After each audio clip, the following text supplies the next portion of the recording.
예, 자, 단일주의, 결과주의, 단일주의, 계층주의, 결과주의, 무론. 그러니까 요렇게 단일주의, 계층주의가 한 쌍이고요.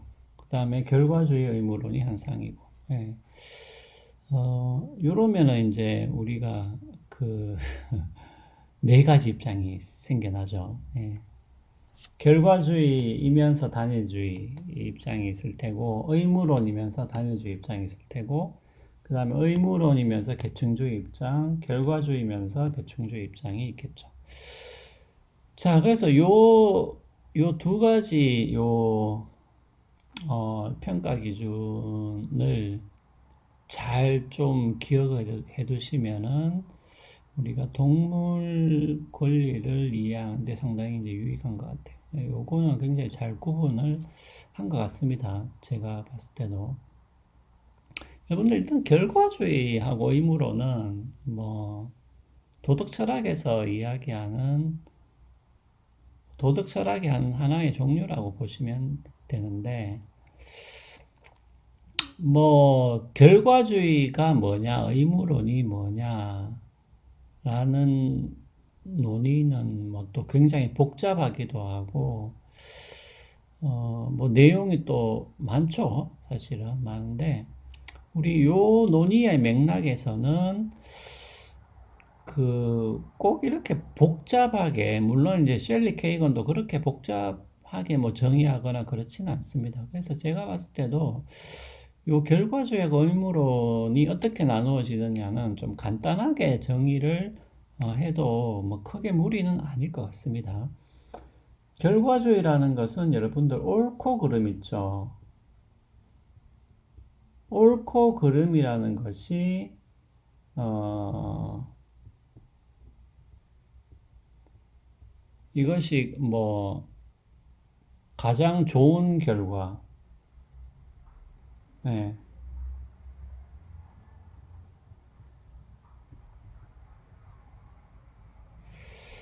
최선의 결과에 따라서 그냥 결정이 돼버리는 거죠. 예, 자, 그 말은 뭐냐면은 뭐 어떤 두 가지 행위가 있을 때 그냥 그 두 가지 행위 중에서 하나의 행위가 결과가 더 좋으면은 그냥 그것이 어 그냥 옳은 행위가 되는 것이죠. 그러니까 옳고 그름이라는 것을 판단을 할 때 그것이 결과의 좋고 나쁨과 분리되어 있는 것이 아니라 결과의 좋고 나쁨에 따라서 그냥 옳고 그름이 그냥 결정이 돼버리는 것이죠. 예. 그게 결과주의인 것이고, 의무로는 이제 이렇게 좀 이해를 하시면 되겠어요. 일종의 이 결과에 대한 제한이라고 보시면 되는데, 여러분도 자, 그 말은 뭐냐면은, 그러니까 어떤 뭐 행위 같은 경우는 결과가 좋아도 그것을 옳다고 말을 할 수 있느냐? 예, 꼭 그렇지는 않다라는 게 의문론이라고 보시면 되겠습니다. 그러니까 결과주의는 그 결과의 좋고 나쁨에 따라서 옳고 그름이 그냥 바로 결정이 되어 버린다면은 의무로는 뭐예요? 어떤 경우에는 결과가 더 좋다, 최선의 결과라 할지라도 그것을 옳다라고 말을 할 수는 없다라고 이렇게 제한선을 그어버리는 것이 의문론이라고 보시면 되겠습니다. 자, 그러면은 단일주의는 뭐냐? 요거는 이제 그 동물의 지위하고 좀 관련이 있는 입장이라고 보시면 되겠습니다. 단일주의라는 것은 이 지위의 차이가 없다라고 보는 입장이에요. 동물과 인간의 지위의 본질적인 차이는 없다라는 그런 입장인 반면에 계층주의는 당연히 그런 지위의 차이가 이제 있다라고 보는 그러니까 계층이 있는 거지. 그래서 뭐 조금 뭡니까 말 그대로 이제 계층이 있다, 지위의 차이가 있다라는 입장인 것이고 단일주의는 지위의 차이가 없다라고 보는 입장인 것이죠. 그래서 요 두 가지 잣대가 결합이 된다라는 게 조금 흥미로운 이제 논점이 되는 것이죠. 예. 그래서 결과 그러면 여러분들 자 그러면 그 예를 하나 들어볼게요. 결과주의 의무로는 사실은 예를 하나 들면은 좀 금방 이해하기가 쉽습니다. 이게 도대체 무슨 말인지. 예.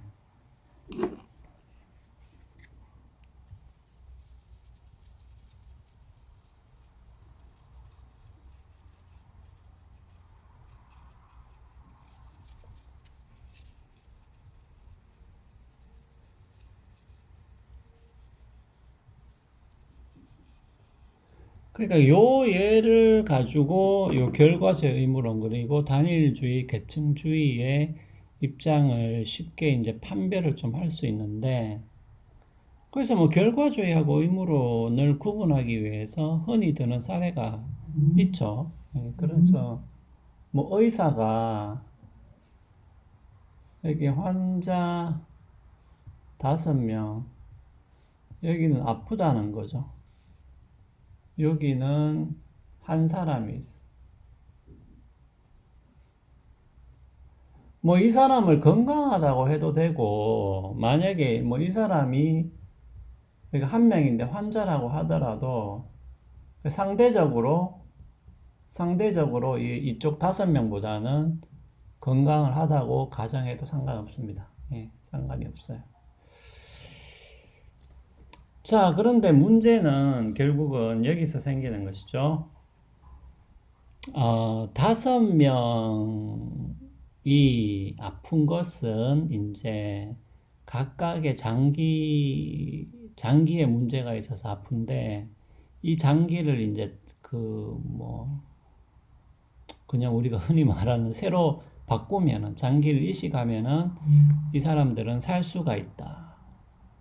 근데 장기를 이식하지 않고 그냥 놔두면은 죽는다라고 가정을 해봅시다. 반면에 이쪽에는 이제 상대적으로 이 사람보다는 상대적으로 건강한 그리고 이 사람의 장기를 여기로 이식을 할 수 있다라고 가정을 합시다. 자, 그러면은 여기서 의사가 그러면 이 한 사람을 죽여서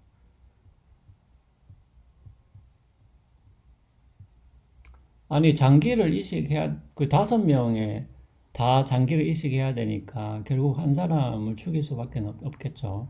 그러니까 일단은 그렇게 가정합시다. 예, 뭐 장기를 다 이식해야 되니까 장기를 다 이식하고 나면 이제 살 수가 없잖아요. 예, 그러니까 뭐 죽는다고 가정했을 때 그러면은 우리가 최종적인 결과를 보자면은 그러니까 이 사람을 죽여서 장기를 이식하지 않으면 어떻게 돼요? 않으면은 여기 한 사람은 살겠지만은 5명이 죽잖아요. 예. 그러니까 가만히 있으면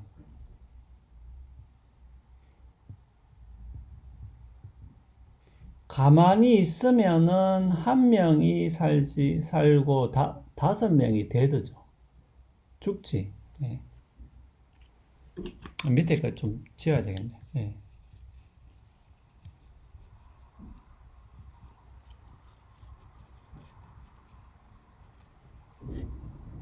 아니, 맞죠?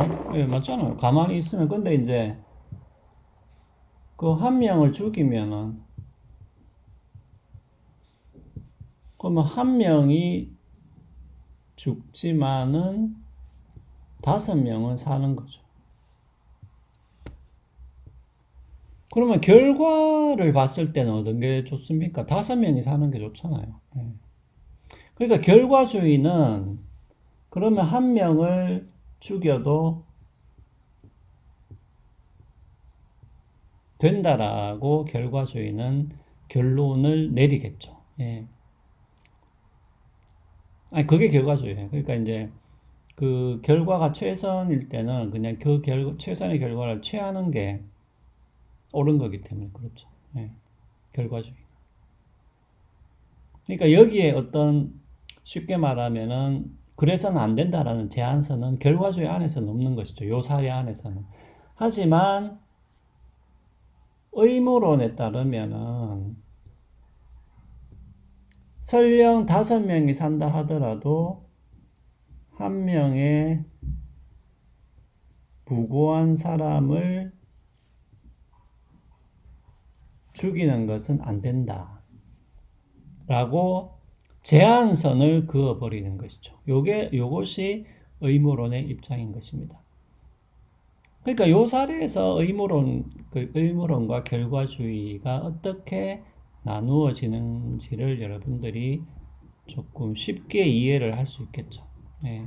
그러니까 결과주의는 일단 결과가 좋으면은 그것이 옳은 거기 때문에 그냥 그것을 선택을 해버리죠. 그러니까 여기에서는 쭉 이어지지, 여기서 결과가 좋은데도 불구하고, 요게 핵심이죠. 결과가 좋은데도 불구하고 그 결과를 선택을 하면 안 된다라는 그런 제한선이 결과주의에서는 없죠. 그냥 그 최선의 결과를 취하면 되는 것이고.